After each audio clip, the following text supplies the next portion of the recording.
की पुस्तक एक्ट्स अध्याय 25। फिर फेस्तुस ने उस प्रदेश में प्रवेश किया और 3 दिन बाद वह कैसरिया से यरूशलेम को रवाना हो गया। वहां प्रमुख याजकों और यहूदियों के मुखियाओं ने पौलुस के विरुद्ध लगाए गए अभियोग उसके सामने रखे और उससे प्रार्थना की कि वो पौलुस को यरूशलेम भिजवाकर उनका पक्ष ले। वे रास्ते में ही उसे मार डालने का षड्यंत्र बनाए हुए थे। फेस्तुस ने उत्तर दिया, पौलुस कैसरिया में बंदी है और वह जल्दी ही वहां जाने वाला है। उसने कहा, तुम अपने कुछ मुखियाओं को मेरे साथ भेज दो और यदि उस व्यक्ति ने कोई अपराध किया है तो वे वहां उस पर अभियोग लगाएं। उनके साथ कोई 8-10 दिन बाद कर फेस्तुस कैसरिया चला गया। अगले ही दिन अदालत में न्यायासन पर बैठकर उसने आज्ञा दी कि पौलुस को पेश किया जाए। जब वो पेश हुआ तो यरूशलेम से आए यहूदी उसे घेर कर खड़े हो गए।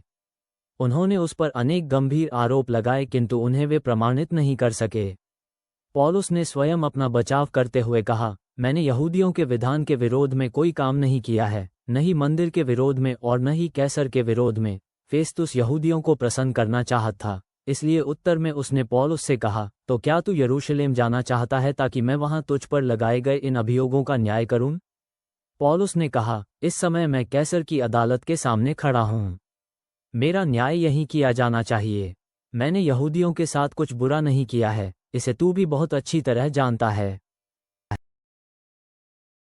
यदि मैं किसी अपराध का दोषी हूं और मैंने कुछ ऐसा किया है जिसका दंड मृत्यु है तो मैं मरने से बचना नहीं चाहूंगा, किंतु यदि ये लोग मुझ पर जो अभियोग लगा रहे हैं उनमें कोई सत्य नहीं है तो मुझे कोई भी इन्हें नहीं सौंप सकता।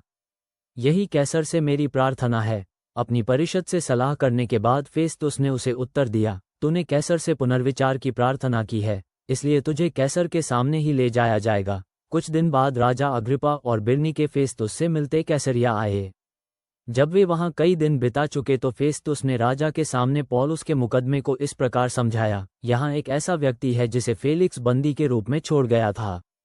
जब मैं यरूशलेम में था, प्रमुख याजकों और बुजुर्गों ने उसके विरुद्ध मुकदमा प्रस्तुत किया था और मांग की थी कि उसे दंडित किया जाए। मैंने उनसे कहा, रोमियो में ऐसा चलन नहीं है कि किसी व्यक्ति को जब तक वादी प्रतिवादी को आमने सामने न करा दिया जाए और उस पर लगाए गए अभियोगों से उसे बचाव का अवसर न दे दिया जाए, उसे दंड के लिए सौंपा जाए।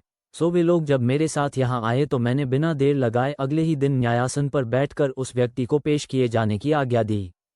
जब उस पर दोष लगाने वाले बोलने खड़े हुए तो उन्होंने उस पर ऐसा कोई दोष नहीं लगाया जैसा कि मैं सोच रहा था, बल्कि उनके अपने धर्म की कुछ बातों पर ही और यीशु नाम के एक व्यक्ति पर जो मर चुका है उनमें कुछ मतभेद था। यद्यपि पौलुस का दावा है कि वह जीवित है, मैं समझ नहीं पा रहा था कि इन विषयों की छानबीन कैसे की जाए, इसलिए मैंने उससे पूछा कि क्या वह अपने इन अभियोगों का न्याय कराने के लिए यरूशलेम जाने को तैयार है। किंतु पौलुस ने जब प्रार्थना की कि उसे सम्राट के न्याय के लिए ही वहां रखा जाए, तो मैंने आदेश दिया कि मैं जब तक उसे कैसर के पास न भिजवा दूं उसे यहीं रखा जाए। इस पर अग्रिपा ने फेस्तुस से कहा, इस व्यक्ति की सुनवाई मैं स्वयं करना चाहता हूं।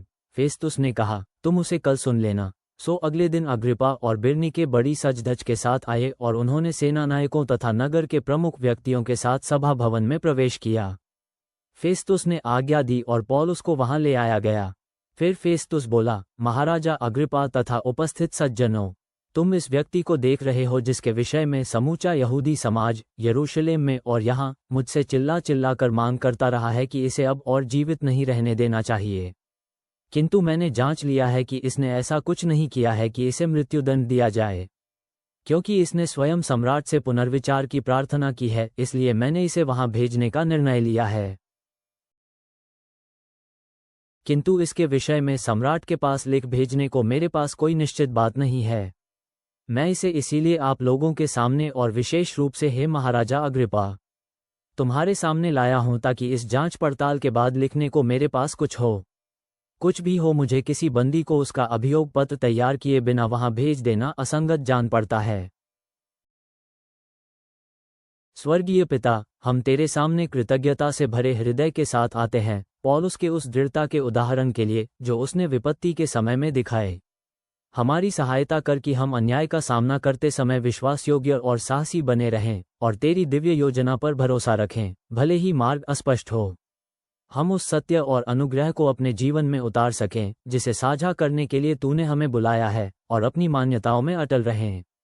तेरी उपस्थिति हमारी सांत्वना और आश्वासन बनी रहे। आमीन।